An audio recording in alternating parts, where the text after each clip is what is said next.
If Jamaicans want patois to survive, why would we keep it a secret? Patois is still alive today for one reason. Our parents, they teach we. Our grandparents, they teach them.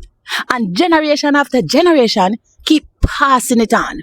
And so that's actually how languages survive. Not through secrecy, but through sharing. In fact, one of the biggest challenges facing patois isn't foreigners learning it.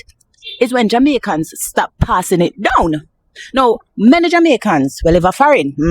We know, no? Okay, me too.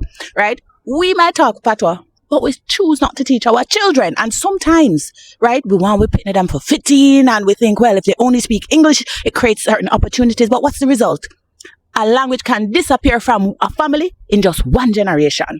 Now, at the same time, patois spread around the world through music, social media, migration, right? So people are using patois in places we never even see Jamaica before. And so that's a challenge for us. So if people learn only the words and not the culture, then patois is just being treated as a slang, not even a real language. So yes, we should preserve patois, we should protect it. But preservation does not happen through secrecy. Preservation happens actually through teaching it, through documenting it, through passing it on, and through helping people to understand not just the words, but the people behind the words. So, is patois in danger because too many people are learning it?